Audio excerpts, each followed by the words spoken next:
In this video, I want to talk to you about the three pillar strategy to 5x your streams on Spotify, Apple Music, YouTube, and it all starts with your foundation. All right. You need to have a catalog of hits, a catalog of bangers. And I know the first question a lot of artists are going to ask is, well, how many songs do I need? How many songs do I need in my catalog? And I am going to give you that number, but it doesn't matter if you have a whole bunch of mediocre songs that are just okay and not getting you a lot of streams. Like, we want a catalog of hit songs, of freaking bangers that are just bringing in new fans and crushing it for you.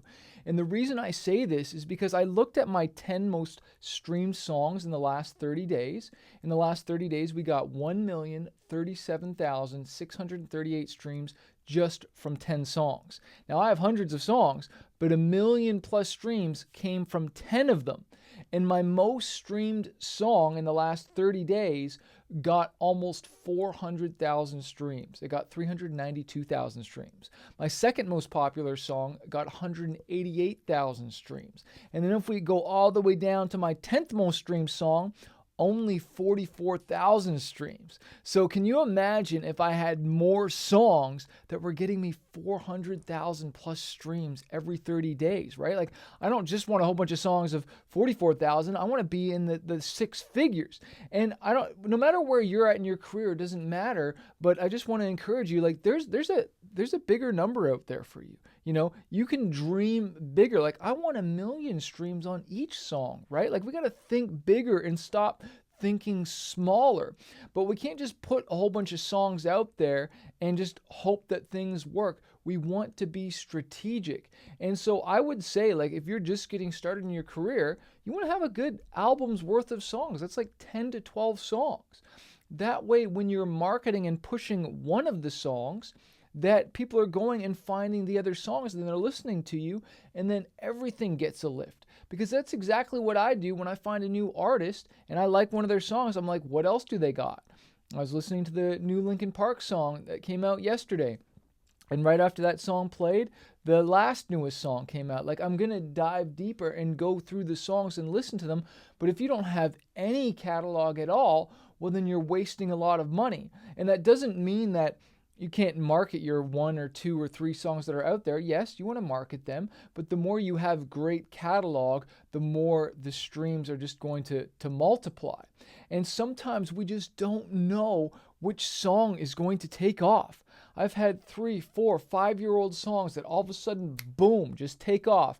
And I see all these YouTube comments from people, oh, I came from this video, I came from this anime video, or I heard this on TikTok. Who else is here because they heard this song in the Olympics or whatever? Because that's one of my big examples for this year is I have a song that's 3 years old, and it got in the Olympics this year, and that same song got in the Super Bowl this year. And so obviously it got a massive lift and it grew my streams, right? And this is what's amazing to me, because I have a song called Teardrops that we've been promoting for the last, I don't know, it's been about 45 days now that we've been running a lot of ads to a playlist to grow the playlist streams, or to grow the playlist follows, but also to grow the streams of this song. And I'm looking at one of the ads right now, and it's got 268 shares, and it's got 48 comments. Now, I'm pretty sure this song is 3 to 4 years old, and everybody is freaking out. I'm looking at the comments right now. One person is saying, wow, I love it. What's the name of this song? What's the name of this song? Like, these are the comments they're posting under this Facebook ad, right? And like, just saying how much they love it. Like, there's over 51 comments on this, right? And people are asking who's the artist and whatnot. And so people are reacting to this song, yet it's 3 to 4 years old. And I just decided to crank it up, and we literally have taken this song from 100 plus streams a day to, I think, 1,900 streams a day right now. And yes, we are running ads on that, but what's happening is obviously people are responding on the comments. I'm seeing the Apple Shazams go through the roof, right? So people are hearing the song, they're Shazamming it, they're commenting what's the name of the song, and then they're going and listening to the song, and I'm seeing my streams go up. But what's important is not only streams are coming from the playlist, but now they're also showing up in Discover Weekly. I'm seeing streams in their release radar, and so now the algorithm is going to grab it. But this is the really important part, right? And this is number 2 in the pillar here, is that you have to have a music marketing machine, right? And so this is part of my music marketing machine, is running ads. Because I've got a catalog, they're going to go listen to those songs, and then they're going to stream the other songs, right? I can see in the last 30 days that from that playlist, because I've been promoting ads to that playlist, that song has gotten 5,300 streams. Okay, 5,300 streams from that playlist. Okay, last 30 days, 607 streams from the radio algorithmic playlist from Spotify, 762 streams from mixes on Spotify, and another 310 from Discover Weekly. Okay, that's just in the last 30 days, right? And so that's freaking a lot of streams, right? Because I've decided to push it. So 34,000 streams just in the last 28 days. And I can see like, yeah, we're getting like 1,900 streams a day, where before that, if I scroll back, I can see we're only getting like 192 streams, sometimes 170. So I've literally 10x'd the streams from running ads to this. But what's really important is the other songs are getting a lift as well. If I look at my streams from that playlist that I'm promoting in the last 30 days, it got 2,860 streams, right? And that's because I just got these ads going. Every day, I just got these ads going. And we're targeting Europe, we're targeting the Philippines, we're targeting Brazil, we're targeting Canada, the United States, United Kingdom.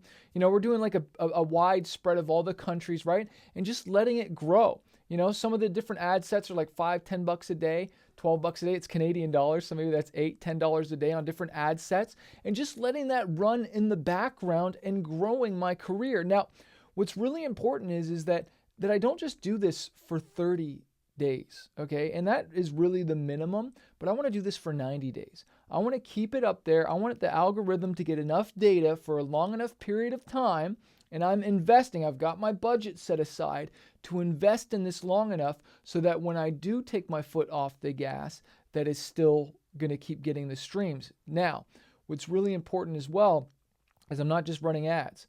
I started posting TikToks, Instagram Reels, and YouTube Shorts of that song. And what I'm really realizing is that I got to get my ego out of this, okay? And I don't know about you, but when I make the shorts and I'm like, okay, I want to put the best part of the song, I find sometimes it's like, oh, well, I want them to hear more of it. And I always put more on than I need to. And they only need to hear the best snippet of the song. But I'm like, oh, I need to have a bit of the verse. Or in this song specifically, there's a female singing the chorus. And so I just leave her in there. And I cut me out. Right? But at the first, it's like, well, I got to put my rap verse in there or whatever. But that's not the most catchiest part of the song for this song. And I got to drop my ego about that and just promote this song and the best part of it. And so what I'm saying is you want to shorten your clips, right? And don't have more than is necessary to grab them, because we want that retention, right? Like YouTube, Instagram Reels, TikTok is looking at the retention of how long someone has watched your short or your TikTok. Did they watch 100% or did they watch 2 seconds and skip? We want them to watch the whole thing and then rewatch it.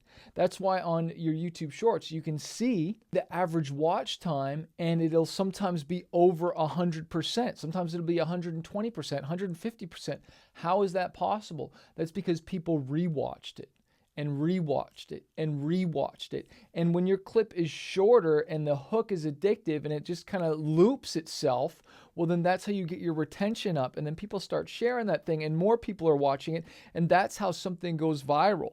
And so I'm learning to just get my ego out of it, make shorter, make the best clips possible, and test different stuff until you find it. Like I've been reposting really old clips and sometimes shortening them and seeing how can I get that tighter?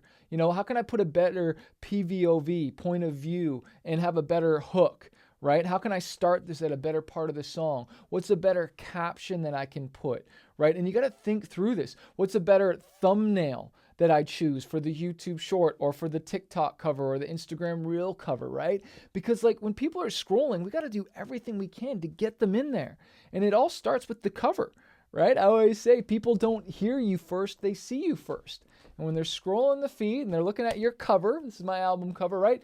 Do I want to listen to this? Do I want to watch this? Is this grabbing me, right? Same thing with my book, Spotify Profits or Song Launch Checklist. Like we try to make something awesome so that it stops the feed and people are like, ooh, I'm intrigued by that title. I'm intrigued by it. By the way, download these or get them on Amazon. Song Launch Checklist, Mastering the Art of Music, Business, and Marketing, and how to launch a song. We cover the pre-launch, getting the song ready for launch, and then the day of, and then the post-launch. Because there's 3 different strategies, right? Pre-launch, getting it ready, the day of, and then what are you doing afterward to keep putting fuel on that fire? I'll put the links below this video or just check them on Amazon. Song Launch Checklist, Spotify Profits. And that leads me to my 3rd pillar, which is consistency, right? Like you got to show up every single day and be doing this. Running ads 24/7 for 90 days, right? Have an ad. And if the ad burns out, have another ad ready, right? But then also posting